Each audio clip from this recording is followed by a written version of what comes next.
And how are you, Lynn? So happy to see you today. It's hanging out with you is always a ray of sunshine in my day. Well, you are so kind. I appreciate that. It's always just so fun to get together with friends. Like you and I have been doing this, and every time I'll tell y'all, sometimes Lynn and I are just having our normal conversations, and that's what we were talking last week. And this topic came up, and I thought, well, now this is really good. We need to talk about this on Tuesday. So, very often, that's where our ideas come from, is just as she and I are chatting. And she always has such great ideas or starts such interesting conversations. Like, okay, I never thought of that. Well, in my opinion. So, anyway, it is great.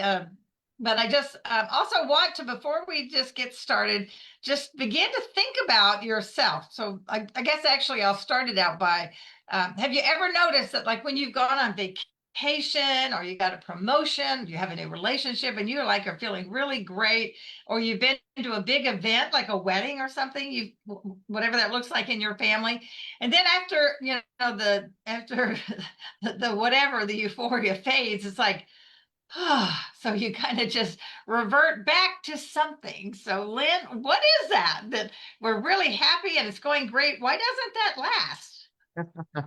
Well, and here's the technical term for it, in case you need those. Hedonic adaptation. So hedonic, has to do with pleasure, and adaptation.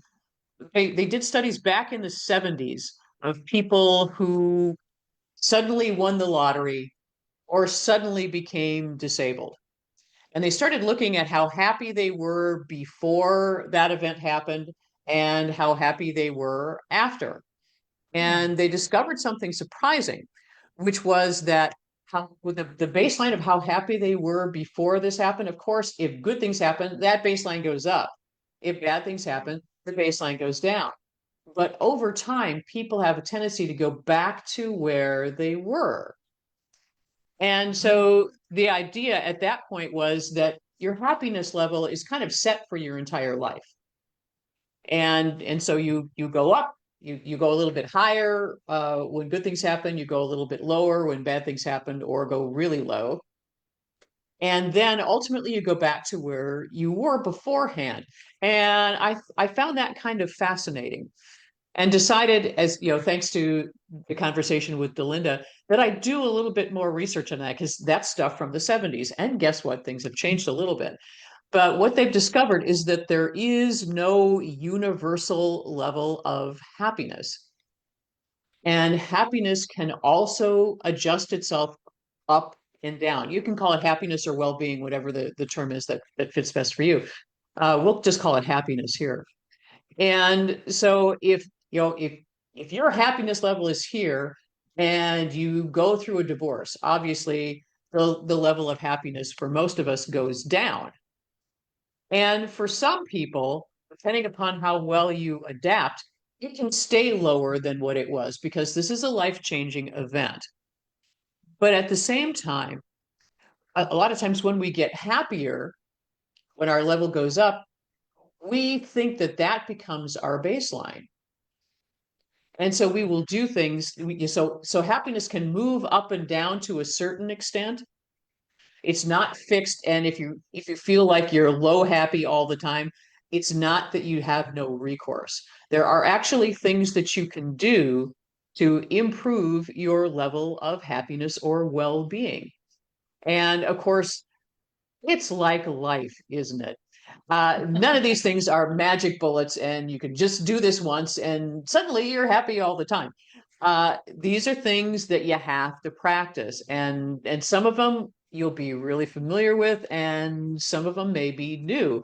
But we've heard whole lot about gratitude. So doing gratitude lists, or just noticing something and being happy about it. So gratitude is a big one these days. And once again, it's not a magic bullet. You have to keep doing it. And I remember years ago reading something about things only can become a habit after you practice them for 30 days straight and keep going. So the stuff I'm going to talk about, you have to keep doing it in order to adjust your happiness level higher. And and some of it is things that you don't think about, like this one, and that's savoring positive experiences when you have them. I don't know about you, but a lot of times I'm happy in the moment, but I'm still thinking ahead. And a lot of times I'm not fully present. So when you're happy, like the party that Delinda was talking about, okay, stop and pay attention to how wonderful this is for you and make that a memory that you can go back to. So it's stuff like that. And I know, Delinda, you've got some ideas too.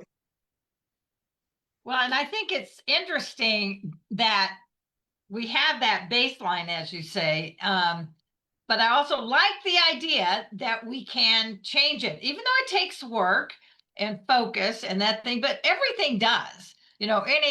Any new habit, whatever we want, if we want improvement of our life, it takes energy and intention behind it to do that. I'd say for those of you that are listening, what would you say, just for yourself, what would you say is your emotional home base? Are you a hopeful person? Are you worried?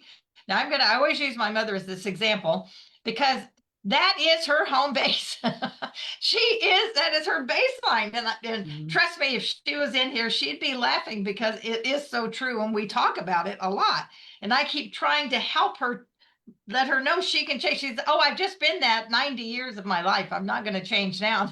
Well, you could if you wanted to, but I think that's the point. So actually looking at yourself first, are you hopeful? Are you worried? Are you grateful? Going to what you were just saying, optimistic, negatives, everything. I mean, be real with yourself and look at that and then realize, okay, well, I'm already a pretty hopeful person. I kind of like where my baseline is. Well, yay, that's a good thing.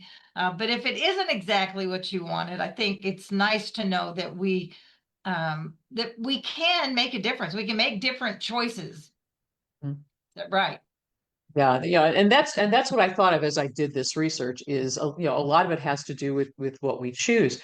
And and at the same time, as I've mentioned since I've been on the show before, there have been a lot of challenges that I faced literally over the last 9 years. And now, as many of those have tapered off, and the thing that sparked the conversation that Delinda and I had was I realized I'm happier than I've been for a while. And and then I started thinking about, well, how happy was I before all of this stuff happened? And it is now as though I have returned to where I was before lots of difficult things occurred one after the other. And that depressed my happiness for a long time.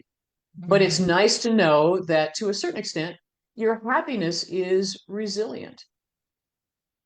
Yeah. And so I thought my baseline was down here, but it was actually higher after a lot of the situational stuff started to go away. And that made me hopeful. Yes, I would think so. You had a particular experience at one of your doctor appointments. You want to share that where I think he or she asked you, how you doing or something? Do you recall that in Well, our conversation? no, no, I don't. There's so many doctor's appointments lately. But you basically, I think that if I recall your Oh story, yeah, she said, she said, how are you doing? And I said, I'm normal. That was it. I said, I'm normal. So, I'm not depressed. I'm not, euphoric. I'm normal. And that was when I started paying attention to, well, how happy am I? And, and was surprised by it, surprised by, how much happier I was than I thought I was. You're right. That was the trigger to the conversation. Good for you for remembering it. I You know, usually remember other people's stories more than I remember mine. well, good for you, because that means you're a good So listener. the, Yeah, because but I think go no, ahead. go ahead. Because I've got some other things that, once again, some common sense stuff and some other things that had not occurred to me. And one is obviously one level of happiness is maintaining good relationships with people. And yeah, and instead of sitting home and zonking out in front of the TV, although we all have the moments when we need to do that, um, you know, hanging out with friends and having a strong support system for you, that when things go wrong, you've got people to turn to. And Delinda's one of mine. And when things go right, you have people to celebrate with. So having that strong social network. And everyday acts of kindness, looking for small things or big things that you can do for other people. Because when you see how happy it makes them, moods are contagious.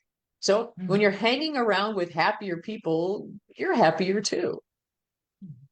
One of the things that surprised me, and I'm just flip through my notes here, make sure I get it right, is varying your positive experiences. So, there are people who every time something good happens, they'll have a cookie. Okay, well, every time they've reached an achievement, they'll have well, great, great, whatever works for you. But the idea is that over time, your mind starts discounting that stuff. It's like it adapts to that. So if all you ever do is have a cookie every time you're happy, sooner or later, having a cookie is no big deal anymore. So it could be, all right, every time I'm happy, I'm going to call a friend. Or every time I'm happy or I want to be happier, I'm going to take a walk outside. So the idea is, don't just keep doing the same thing to boost your happiness level. Do different things, because over time, it's like anything, we get acclimated and it doesn't have the impact on us that it had the first times. And I thought, well, that sounds really wise. Yeah, that's really interesting. Mhm. I used to be the grab a cookie person, or popcorn. In my case, popcorn was always mine. But I love that idea, and I think it makes a lot of sense because in anything, it's easy to get in a rut. Even thinking about this, and your little celebrations you give yourself, you always do the same thing. Then pretty much that's not really a celebration anymore. That's more normal, right? It becomes the normal. Mhm. So Yeah, and it yeah, doesn't I give you love the that boost that it idea. used to do. Yeah, yeah. So vary your happiness experiences, your celebration experiences. It's funny, as Delinda knows, I finished off a project I've been working on for a year last Thursday, and I already had a get together with some friends planned on Sunday, and I informed them, guess what? I'm now turning this into a party to celebrate the fact that I finished this project. And and so then they asked me about it, and I was able to share that stuff. And then everybody celebrated with me that this thing was out of my life. So it's not, you don't even have to plan things. You can actually turn something that already exists into something happier for you. Absolutely. And I think it's a wonderful thing to allow ourselves to be spontaneous, because it's so easy to just not, you know, to Mhm. just stay in, walk in the kitchen, get the cookie, or even whatever that looks like, that your normal routine. But to do something spontaneous. In my book, I made a couple of recommendations, and I thought, it's like for moms, if we have young kids at home, uh, it's like, get dinner over with. Let's get the dishes in. Just do this, your nightly routine, whatever. But adding a little spontaneous event in there, like, okay, you know what? Let's just all go have ice cream, or let's go sit out on the porch and do blah blah blah. Anything that breaks that helps just bring that up. I think it does, and makes you enjoy those experiences a little bit more. Mhm. I have to work on being spontaneous. Well, and that too is something that I have to pay attention to. Let's see. So, there are also things, and I have to admit, this is one I do not do. It's, regular journaling about things. Mm. I have a tendency I have a dog, Harley, who is sitting under my desk right now. And I have a tendency to walk around the house, occasionally talking to Harley about things. And that's how I process stuff. But a lot of people sitting down and keeping a journal, a gratitude journal, or finding another way to process information, or process their feelings, whatever works best for you. But the idea is, talk to yourself about how things are going. And and that can help. And let's see. Yeah, the one that I struggle with is the reframing difficult things in a positive way. Because I hear my mother's voice saying, well, that was a learning experience. I was like, tired of learning experiences, enough of these. But but our brains have a way of, our brains are meaning making organs. So when something happens, our brain is trying to figure out, well, why did that happen? And a lot of times, if you can take something that doesn't feel really good and find what is the positive in it, it's called cognitive reframing, then it doesn't hit you as hard. Now, it's true. My brother died in January, and he died an hour before I was able to get to the hospital to see him. And it was hard. And all of you have dealt with deaths of loved ones, two-legged or four or more, or no legs, know how difficult that stuff is. But and I literally was in my brother's room, in his hospital room, alone with his body for almost 2 hours. I was talking to him, and I was talking to God, and I was talking to myself, and it was very clear this was my brother's time. He was ready to go, and he didn't want to be a burden, and he chose to leave before I arrived. And knowing this gave me a measure of comfort. It was his last gift to me is, I'm not going to make you stand by and watch me die.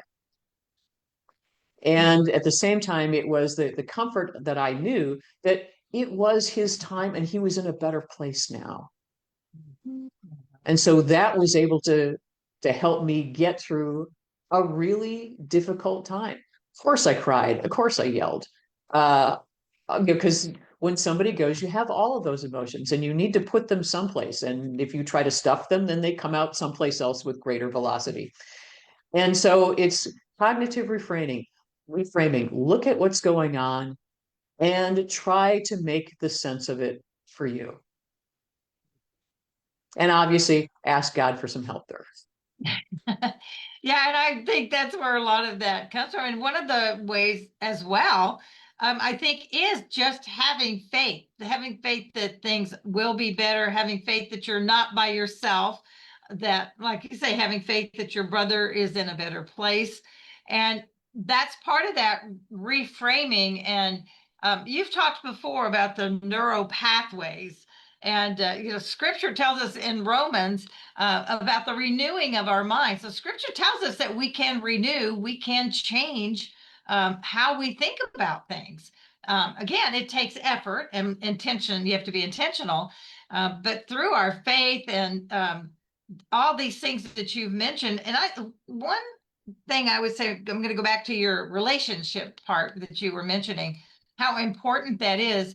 And if you're thinking while you hear Lynn and I talk that you really don't have people in your life that you could call up and say, let's celebrate, I finished this project or something. Really, again, it's important to look at your life and be real. And if you feel that you're surrounded by negative people, then change. Then make a choice to expand your sphere of influence. Take up a new hobby or learn to play a game. I've been hearing a lot of people talk about Mahjong. I look at it and it looks so complicated, I can't even think about it. I mean, that's just not in my realm. Mm-hmm.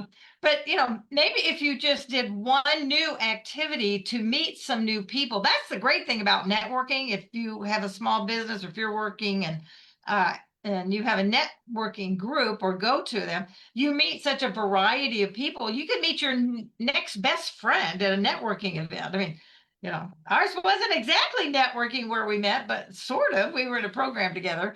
Mm-hmm. But the dozen people or so that I spend time with in my life now are because of networking. And then my other one now is church, where I go to church. So if you feel like you are just surrounded by negative people, most negative people don't know they're negative. But look around at who you surround yourself with, and if they're all negative people, chances are you're in a negative mindset. and you can begin to change that. And a big uh, beginning place would be just beginning to add some positive people into your life, because that will begin to change you and how you think. Yeah, and it's a point that we alluded to earlier. Moods are contagious.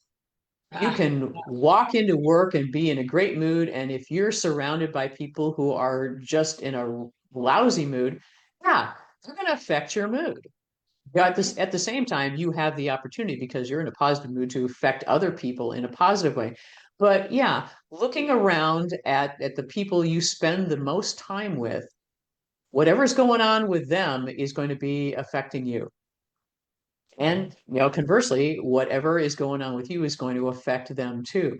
And knowing that this stuff happens, it's not just happenstance, makes you aware that that the mood you bring in is the mood you spread. mhm. And I think too, so those are the things that you would say or the baseline. If Mm-hmm. you're around negative talking people, people that complain all the time, people that gossip, people that have you doubting yourself, Mm-hmm. comparison, that kind of things will lower your baseline, right? So the Mm-hmm. idea is if you have a really nice normal baseline and you like where that is, that's great. If you want to raise it, but make sure you're not lowering it. Check about the people and where you're spending your time, or even what you're watching on TV, or podcasts, whatever it is that you listen to. If you stay in the mindset, and there's been a lot of this, and I have a couple of people in my life who have gone so far. Uh, let's see, how do I explain this? Down the road of what we call conspiracy theory, that they are spending 80% of their time thinking about that and all of the stuff, that kind of thing that's going on in the world. And it is changing, really changing them to not as happy, not as positive outlook, very negative outlook people. And so, it's good to be informed about things, but watch where you're spending so much of your time and how is it affecting you. Mm-hmm. Yeah, and because another thing that I try to use myself is the whole what would the best version of me be doing? What's the best possible version of myself?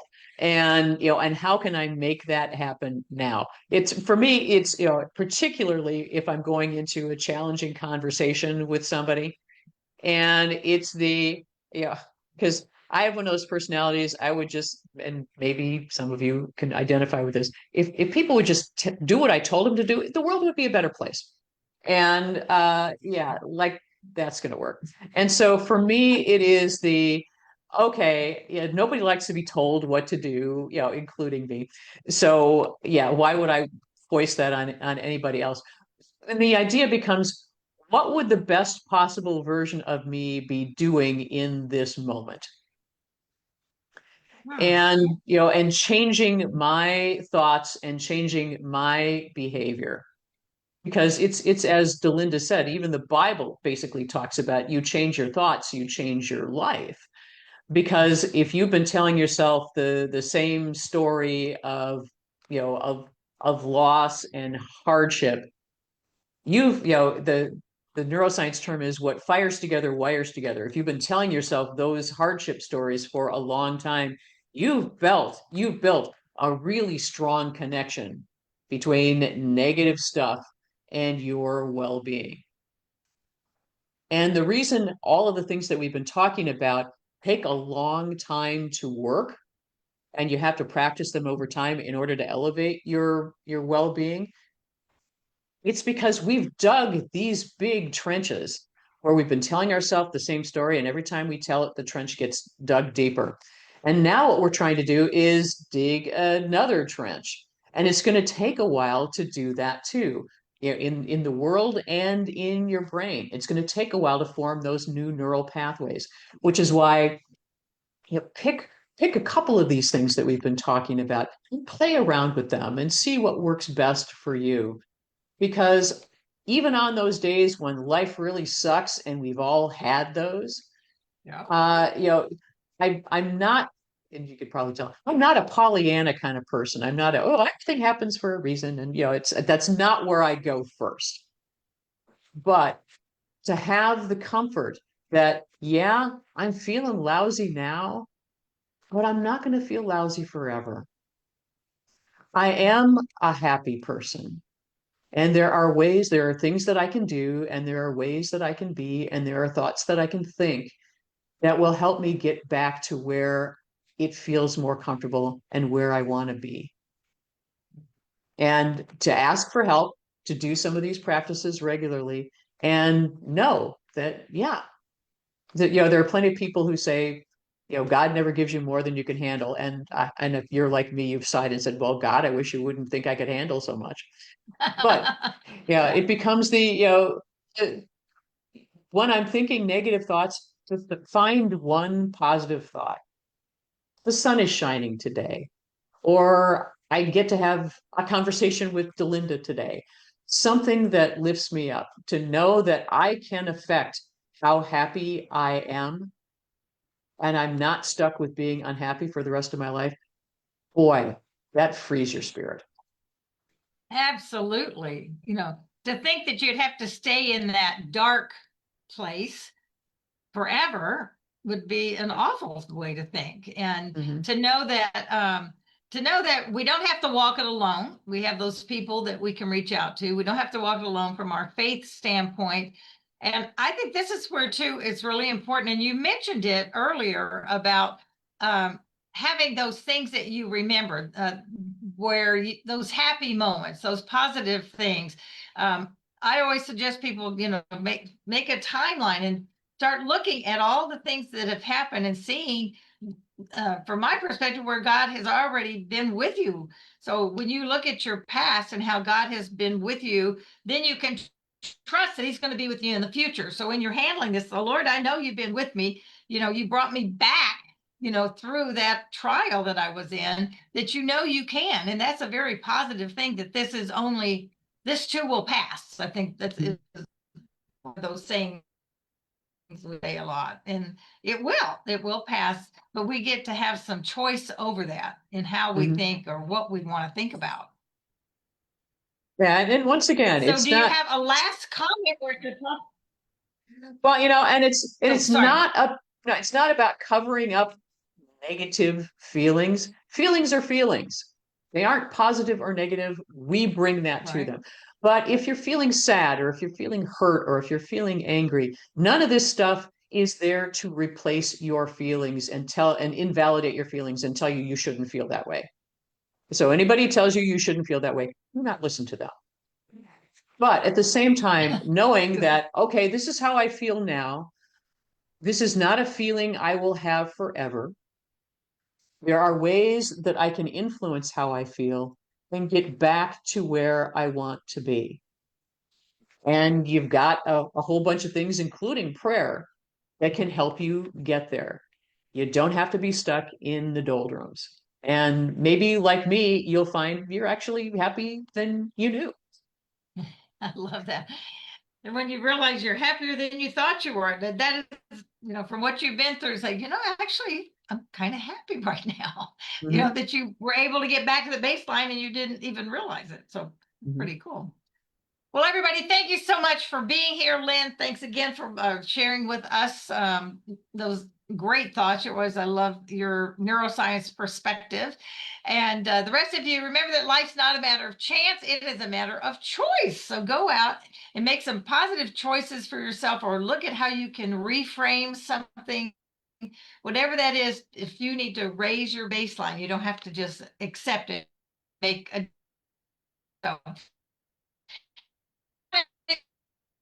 and see you next week. Thanks so much for joining us.